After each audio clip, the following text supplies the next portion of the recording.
السلام علیکم ورحمۃ اللہ وبرکاتہ۔ الحمدللہ رب العالمین والصلاة والسلام علی رسولہ الکریم، اما بعد فدعونی استجیب لکم۔ اللہ تبارک و تعالیٰ نے قرآن میں کہا کہ مجھے پکارو، میں آپ کی دعوت کو قبول کروں گا، آپ کی دعا کو قبول کروں گا۔ تو رسول اللہ صلی اللہ علیہ وسلم نے جو بھی دعائیں جو انسان کی پیدائش سے لے کر انسان کی اختتام تک، اس کی موت تک کی ساری دعائیں اللہ کے رسول نے سکھا دی۔ تو انسان کے اہم چیزوں میں سے اس کی زندگی میں کھانا پینا ایسی اہم چیزیں ہیں جو انسان کو باقی رکھنے، اپنی حیات کو باقی رکھنے کے لیے بے حد ضروری ہیں۔ تو اسی کے متعلق آج ہم گفتگو کریں گے، اور جو کھانے کے پینے کے متعلق جو دعائیں ہیں اس کو ہم سمجھتے ہوئے یاد کرنے کی کوشش کریں گے۔ جب ہر چیز کا ایک مقصد ہے تو اشرف المخلوقات انسان کا کوئی مقصد نہیں ہے۔ ہر موقع پر اسلام آپ کا خیال رکھتا ہے، تو کیا اسلام پر عمل کرنا مشکل ہے؟ مسلمان صرف نام سے نہیں ملتے، بلکہ قرآن و حدیث پر عمل کرنے سے مسلمان بنتے ہیں۔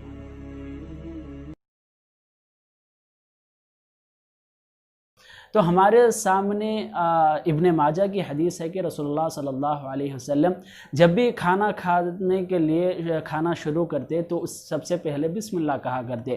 تو میں آپ کو بسم اللہ سے پہلے چند ایسے آداب کے متعلق بتاؤں جو رسول اللہ صلی اللہ علیہ وسلم کھانے کے وقت خاص طور پر اس کا لحاظ رکھا کرتے تھے۔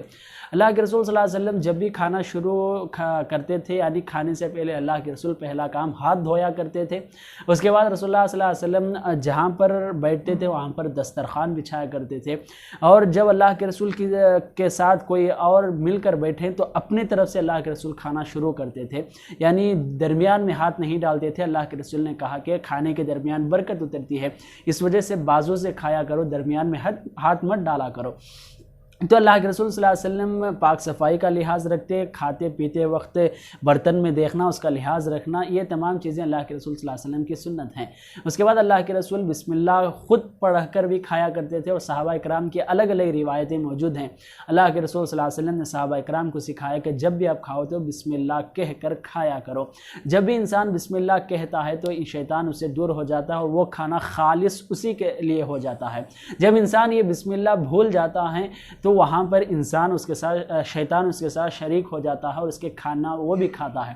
تو رسول اللہ صلی اللہ علیہ وسلم کی ایک اور حدیث ہمارے سامنے موجود ہے۔ اللہ کے رسول صلی اللہ علیہ وسلم جب بھی بسم اللہ بھول جایا کرتے تھے تو اللہ کے رسول صلی اللہ علیہ وسلم یہ دعا جب بھی درمیان میں بسم اللہ یاد آتا تو یہ دعا پڑھ لیا کرتے تھے کہ بسم اللہ فی اولہ و آخرہ۔ تو اس کا ایک دم آسان ترجمہ ہے، شروع اللہ کے نام کے ساتھ اس کھانے سے، اول سے لے کر اس کھانے کے آخر تک، یعنی پہلے بھی اور کھانے کے بعد بھی صرف اللہ ہی کا نام لے کر میں کھاتا ہوں اور اس سے فارغ ہوتا ہوں۔ یہ دعائیں رہیں جو انسان کھانے کا ارادہ کرتا ہوں یا کھانا کھاتا ہو۔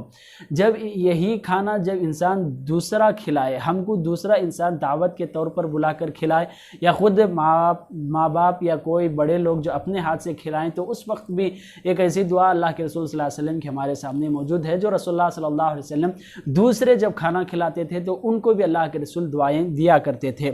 جیسا کہ اللہ کے رسول صلی اللہ علیہ وسلم کی ایک دعا ہمارے سامنے موجود ہے کہ اللہم بارک لنا فیہ واطعمنا خیرا منہ۔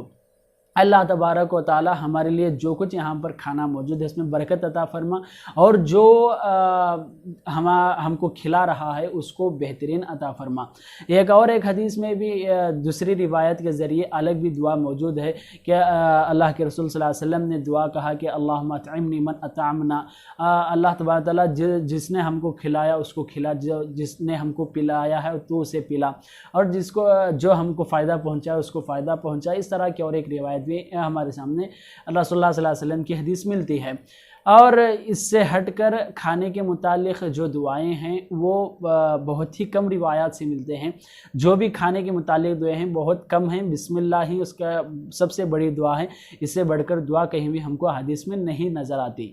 اسی طرح جب رسول اللہ صلی اللہ علیہ وسلم کھانے سے فارغ ہو جاتے تھے تو کھانے سے فارغ ہونے کے بعد رسول اللہ صلی اللہ علیہ وسلم کی دو حدیثیں ہمارے سامنے موجود ہیں۔ اللہ کے رسول یہ دو دعائیں بہت ہی زیادہ پڑھا کرتے تھے، اور بھی دوسرے احادیث ہیں جو صحت میں یعنی صحیح احادیث میں یہ بہت زیادہ درجہ رکھتی ہیں۔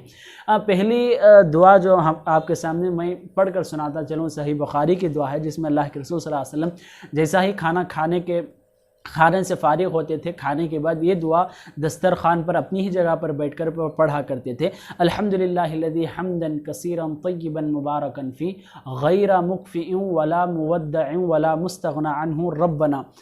اس کا ترجمہ آپ کے سامنے میں پڑھتا چلوں۔ رسول اللہ صلی اللہ علیہ وسلم کی اس بخاری کی حدیث میں جو دعا بتائی ہے وہ اللہ تبارک و تعالیٰ کی تعریف کی انتہا ہے۔ اللہ تبارک و تعالیٰ کی بہت ہی زیادہ تعریف اللہ کے رسول کیا کرتے تھے، جیسا کہ یہاں پر ہمارے سامنے دعا موجود ہے کہ تمام طرح کی تعریفیں، ہر طرح کی تعریف، وہ پاکیزہ تعریف، کثیر تعریف اور بابرکت تعریف اللہ تبارک و تعالیٰ کے لیے ہے۔ غیر مکفئ، نا کافی تعریف اللہ تبارک و تعالیٰ، یعنی جو تعریف ہم کر رہے ہیں وہ اللہ کے لیے کافی نہیں ہے، اور زیادہ کرنے کی ضرورت ہے۔ ولا مودع، اور نہ ہی ترک کی جا سکتی ہے، یعنی اللہ کی تعریف کرتے بھی رہیں تو ہم اس کی شان کی مکمل حقوق ادا نہیں کر سکتے۔ ولا مستغنی عنہ ربنا، اور نہ ہی اے ہمارے رب تیری تعریف سے ہم بے نیاز بھی نہیں ہو سکتے۔ اللہ کی تعریف ہر وقت ہم کرتے رہنا چاہیے، یہ ذکر اللہ تبارک تعالیٰ کو پسند ہے، اور اللہ تبارک تعالیٰ کی تعریف اللہ کی عبادت ہے۔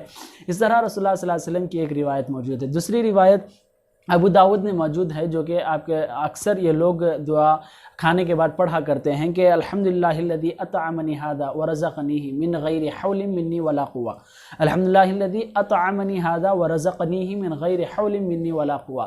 یہ بہت ہی جامع دعا ہے جو ابو داود میں موجود ہے، صحیح حدیث ہے کہ اللہ کے رسول صلی اللہ علیہ وسلم کھانے سے فارغ ہو کر کہا کرتے تھے کہ ہر طرح کی تعریف اس ذات کے لیے ہے جس نے مجھے کھانا کھلایا، اس ذات کے لیے ہے جس نے مجھے کھانا کھلایا اور مجھے رزق عطا کیا، جبکہ میں کسی طرح کی طاقت نہیں رکھتا ہوں۔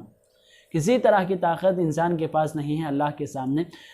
انسان بہت کمزور ہے، انسان اتنا بے گناہ، انسان گناہ کرنے کے باوجود، انسان زیادہ اللہ کی نافرمانی کرنے کے باوجود اللہ تعالیٰ ہر انسان کو رزق دیتا ہے۔ اللہ کی مہربانی، اللہ کے رحم دلی، اللہ کے بہت بڑے وسیع کشادگی دلی کی بہت بڑی دلیل ہے۔